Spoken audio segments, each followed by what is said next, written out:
Buenos días. Vamos a empezar la sesión de este miércoles. Sesión que conectaremos el servicio de medicina preventiva de su R3. Janet, así que cuando quieras, adelante. Perfecto. Gracias.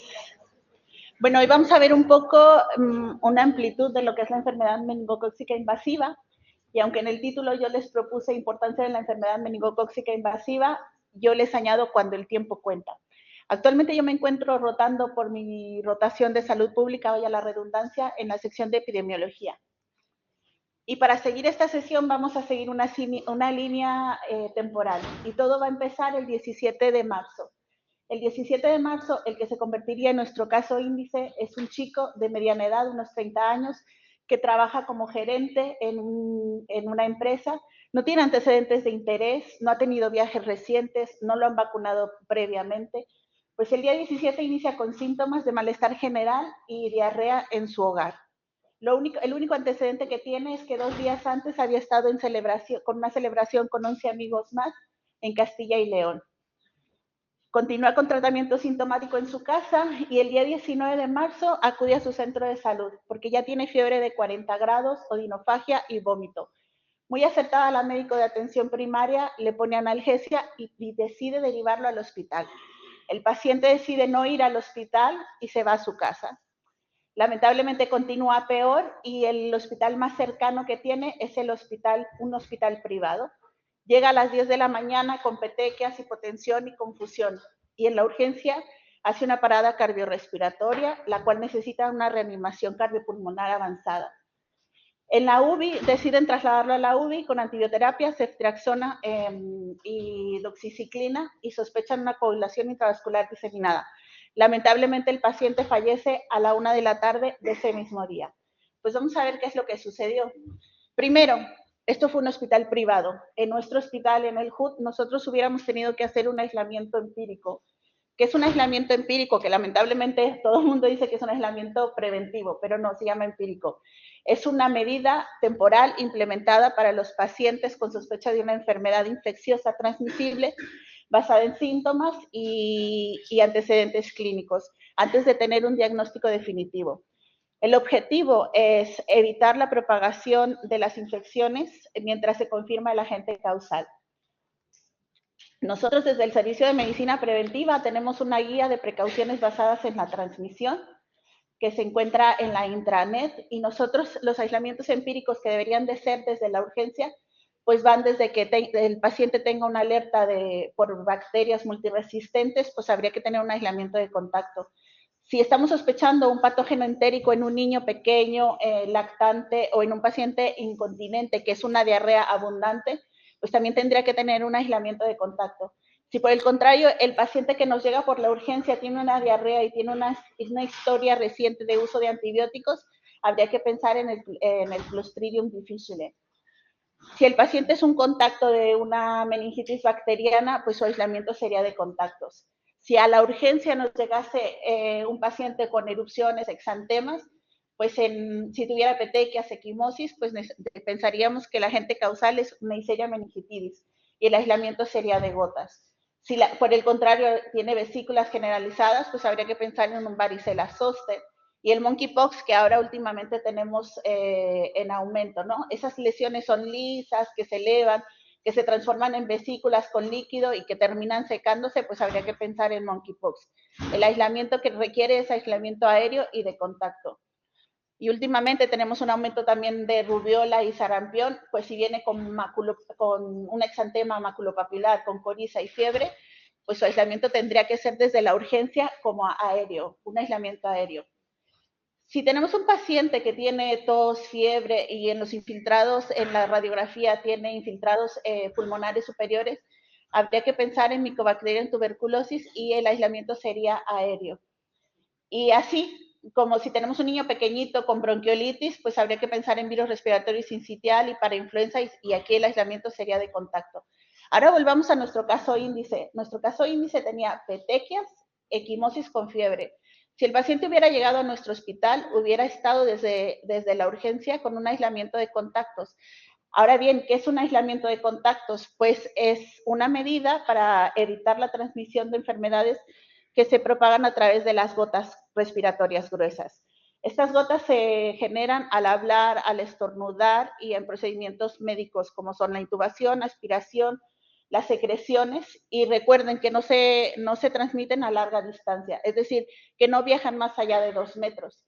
¿Cuál es el objetivo de un aislamiento de contacto? Pues prevenir, proteger al personal sanitario, a los pacientes y a los visitantes del paciente de la exposición de dichas partículas.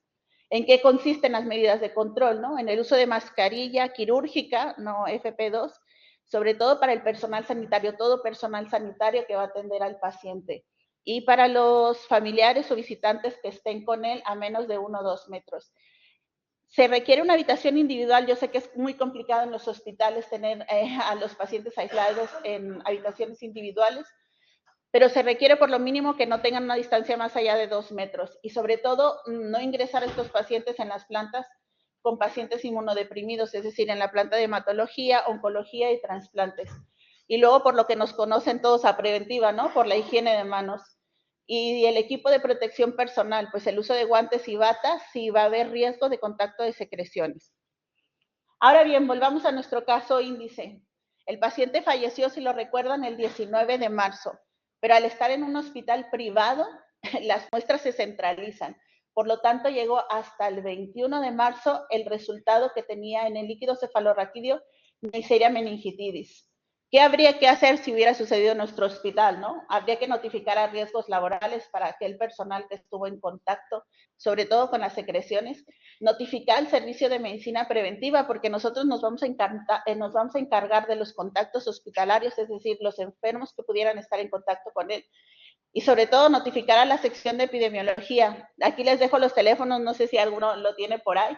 Ellos sí que tienen guardia y hay un teléfono de guardia y tienen un correo electrónico. ¿Qué es lo que van a, o sea, por qué lo tenemos que notificar a la sección de epidemiología? Porque es una enfermedad de declaración obligatoria según la orden 445, la última actualización es del 2015, aunque se añadió unas cosas en el 2023, sobre todo para coronavirus.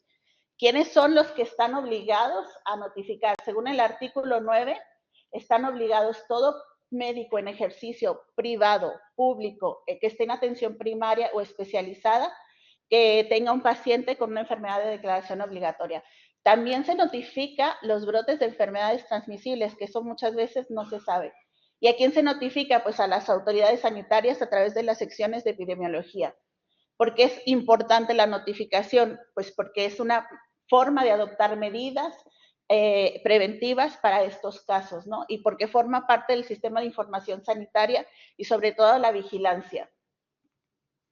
Son 62 enfermedades, no me voy a poner a decirlas, pero hay unas que sí son de declaración urgente, que son las que están en rojo. Se las voy a decir muy rapiditas, es el botulismo, el cólera, el dengue solamente si es autóctono, la difteria, la encefalitis transmitida por garrapatas solamente también si es autóctono, las enfermedades invasoras de Haemophilus influenza, la enfermedad meningocócica, la fiebre amarilla, la fiebre del Nilo occidental también que sea autóctono, las fiebres hemorrágicas víricas, que ahora también tenemos bastante incidencia, ébola, Marburg, Lassa.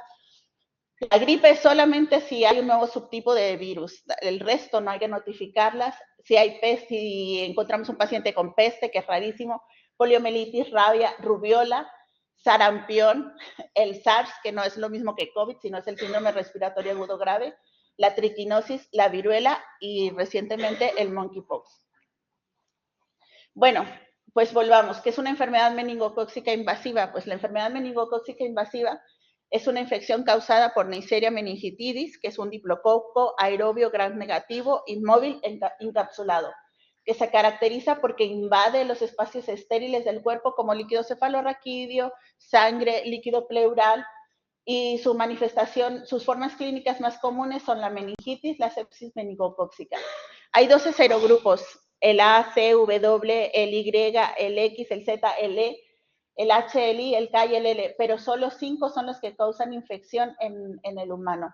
Tiene un periodo de incubación de 2 a 10 días, habitualmente de 3 a 4, y el hábitat natural se encuentra en la nasofaringe humana, donde puede permanecer asintomático desde 4 semanas hasta 12 meses. y la manera de transmisión es por portadores asintomáticos principalmente. El mayor riesgo de desarrollar una infección sistemática es la adquisición reciente del estado de portador, hay que tenerlo muy en cuenta. Y desaparece el estado de portador a las 24 horas del tratamiento antibiótico adecuado. Bueno, ¿cómo llega la bacteria a través del torrente sanguíneo, ¿no? Ingresa a través que se queda en el nasofaringe, ingresa al subepitelio mucoso y a través de los vasos sanguíneos es donde hay una diseminación sistémica. Recordar, hay estacionalidad en la enfermedad meningocócica. En los países templados como España y Europa, la máxima incidencia es entre el otoño y el invierno.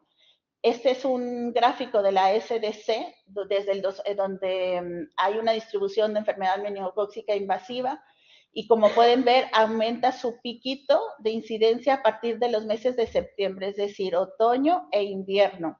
También hay regiones hiperendémicas que hay que pensarlo si nos viene un paciente que ha viajado a estas zonas, donde su máxima incidencia es en la estación seca, es decir, de diciembre a junio, y los factores asociados es la sequedad ambiental, irritación de mucosas y por la mayor vulnerabilidad, ¿no? Aquí tenemos el cinturón de la meningitis de África.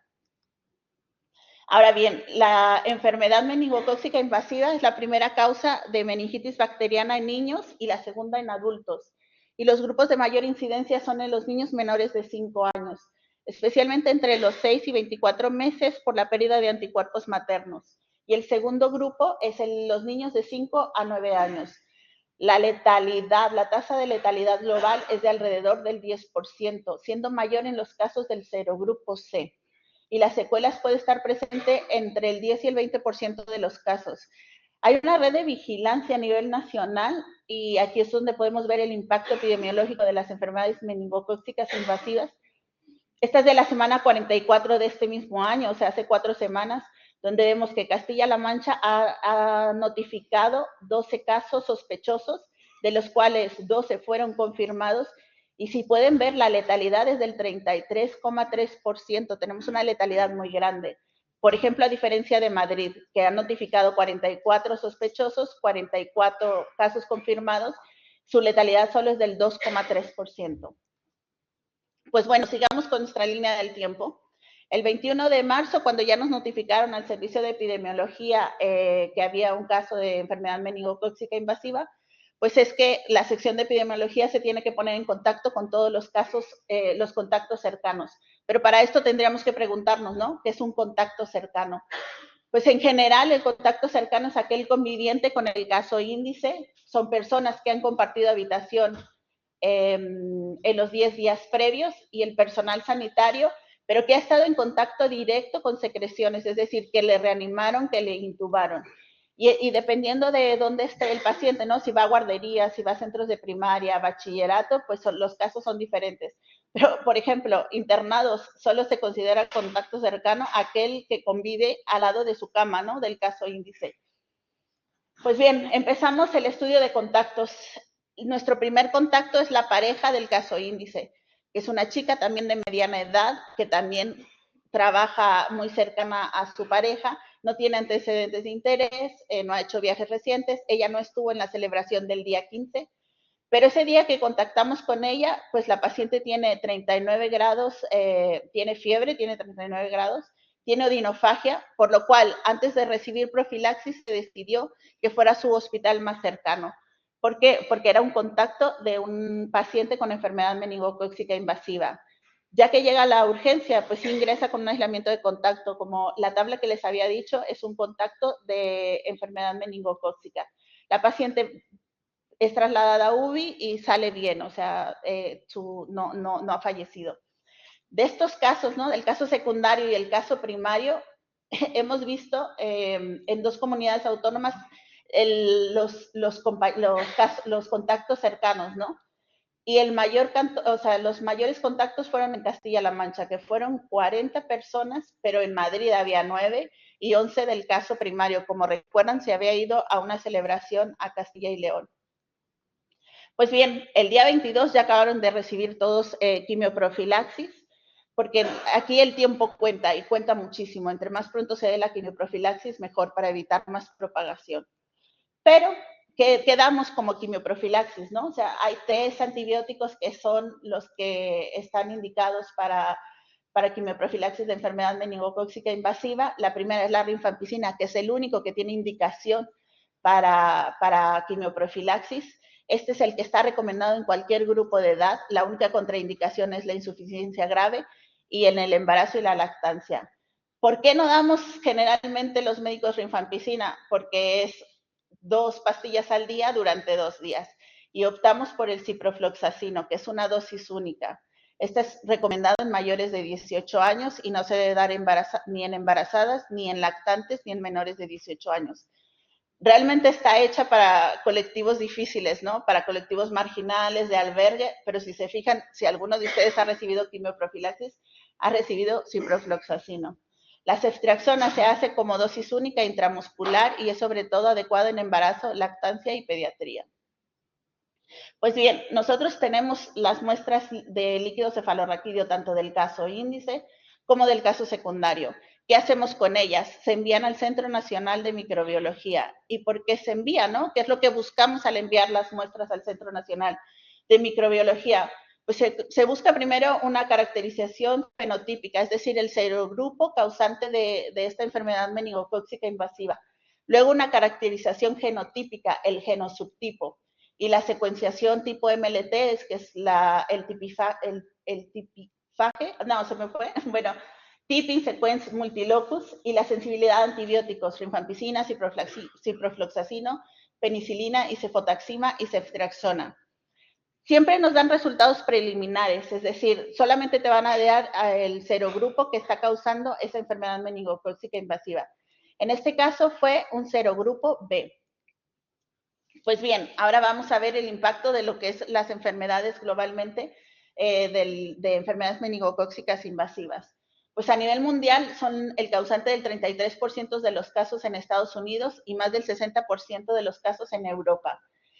En el 2022 se notificaron 1.149 casos de enfermedad meningocócica invasiva y el serogrupo B, que es nuestro caso, fue responsable del 61,9%.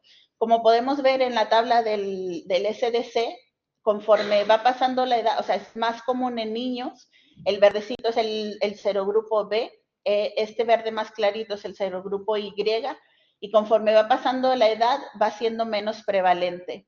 Sin embargo, en pacientes mayores de 65 años es mayor el serogrupo Y.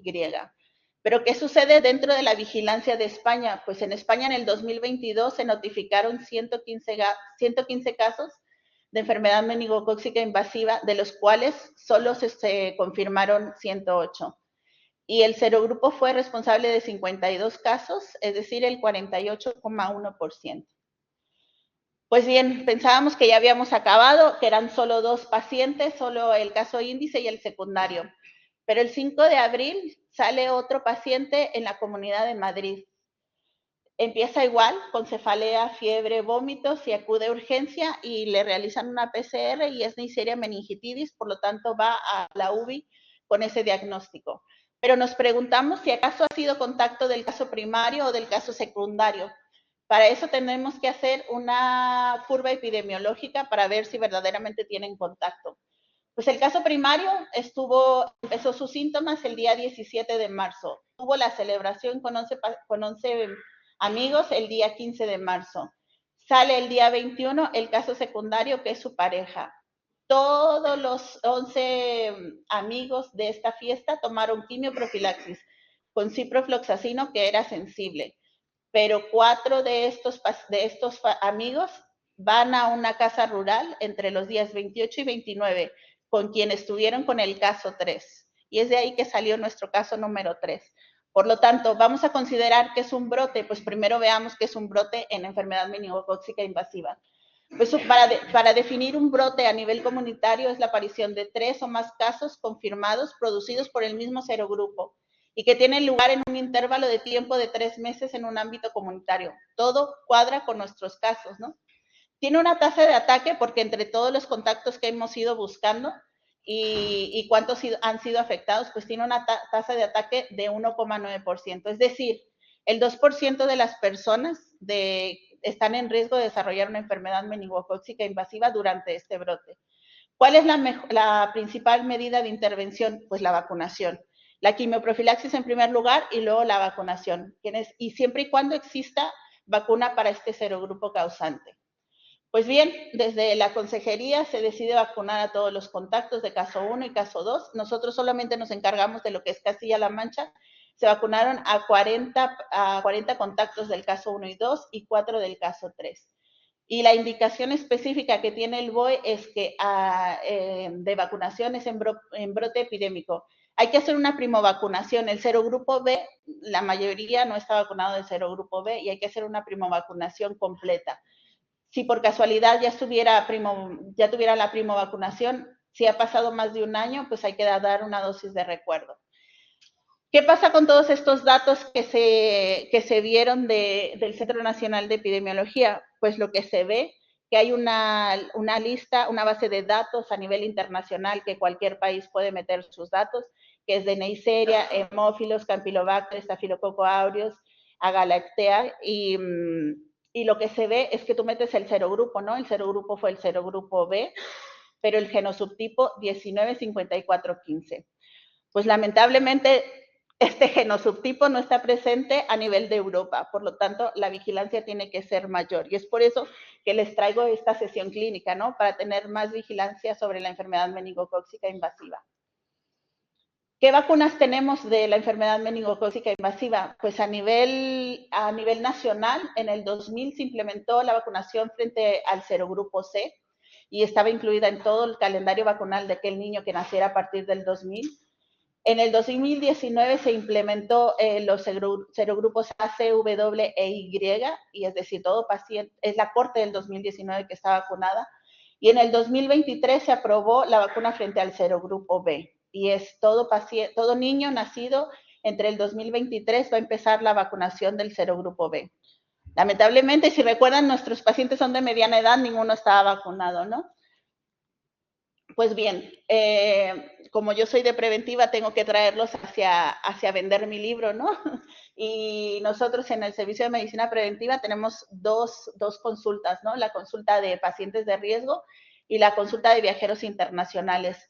¿A quiénes vacunamos frente al meningococo? Pues vacunamos a aquellos pacientes que tienen asplenia anatómica o disfuncional esplénica grave, incluida las células falciformes, aquellos pacientes que tienen deficiencias del sistema del complemento, incluidos aquellos que están con tratamiento de los inhibidores del complemento, es decir, eculizumab, bravulizumab, y aquellos que tienen trasplante de progenitores hematopoyéticos, aquellos pacientes que han tenido un antecedente de enfermedad meningocócica invasiva, y a las personas infectadas por VIH no los vacunamos del serogrupo B, pero sí de los serogrupos A, C, W e Y.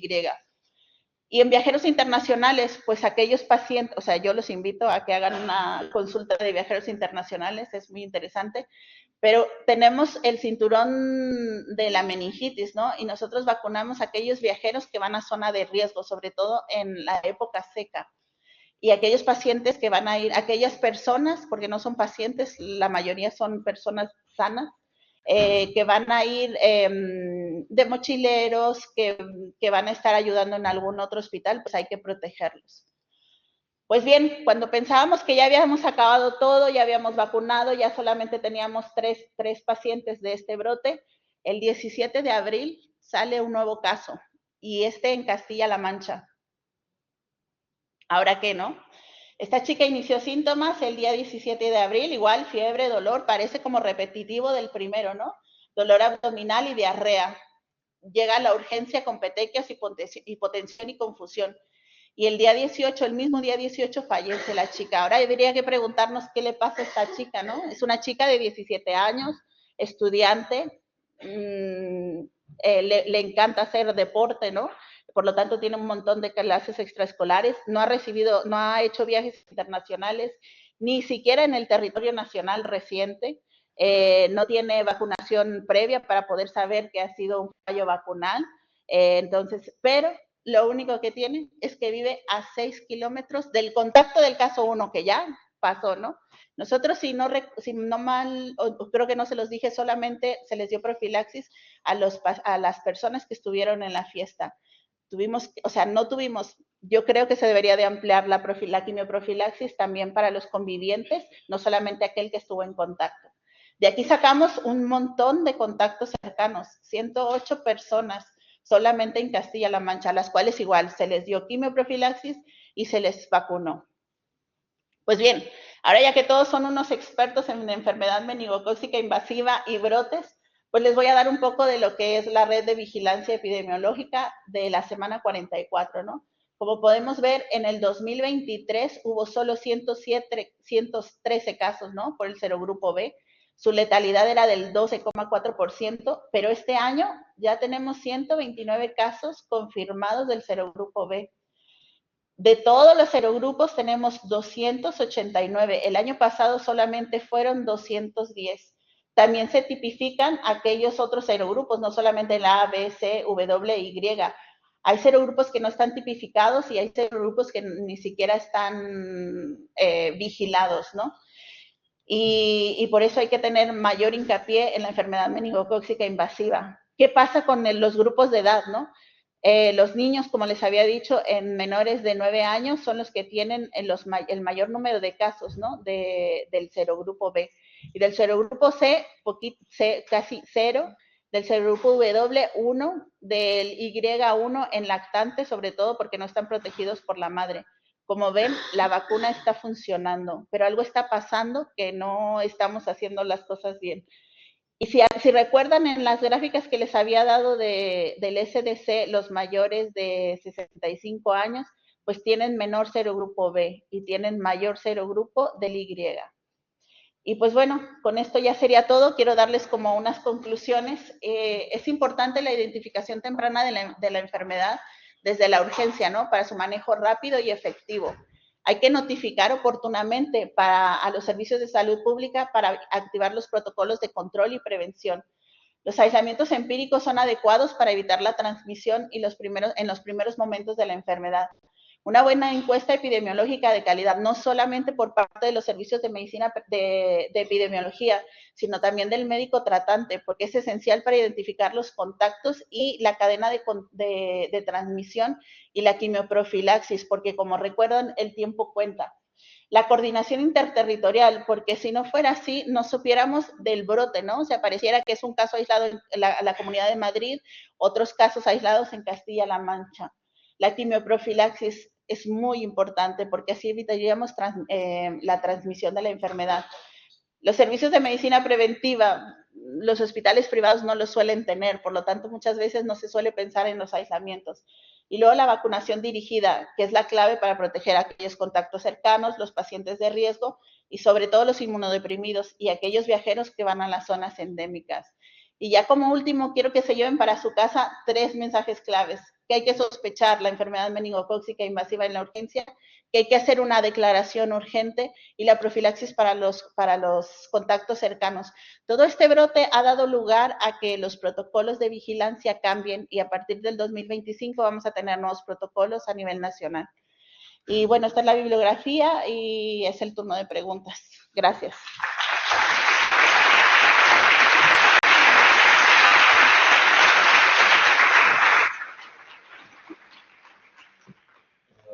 Gracias. ¿Alguna pregunta? ¿Un comentario? Janet, ¿en el caso 4 se tenía contacto con los 3? No. Probablemente, o sea, todos aquí podemos hacer algunas hipótesis, ¿no? Y probablemente la pareja de alguno de los del contacto 1 no recibió quimioprofilaxis y probablemente estaría en estado portador, quien haya sido el que transmitió la enfermedad hacia la chica. Por lo tanto, también esto es parte de cambiar los protocolos, porque la quimioprofilaxis es como muy específica, solo para los contactos cercanos. No se ha visto. Todo el mundo lo pregunta y es muy interesante. ¿Una pregunta? Sí, por ahí. Hola, quisiera saber qué era el protocolo de aislamiento preventivo. Funciona el del triaje, después la espera, la camilla, ¿dónde se cubre? ¿En qué caso se aíslan pacientes? En realidad, desde el triaje tendría que estar muy presente. Lo que pasa es de que no leemos regularmente los protocolos de aislamientos. Creo que es algo que falla un poquito. O sea, siéndote sincera, o sea, porque de repente a mí me han visto en la urgencia diciendo, por favor, viene un caso de sarampión, aíslelo, pero es eso, porque no se leen y no tenemos eso presente. Sí. Sí. ¿Alguna otra pregunta, comentario? Pues, Mariana, enhorabuena de nuevo. Una sesión interesante. Gracias. Y al resto, la semana que viene.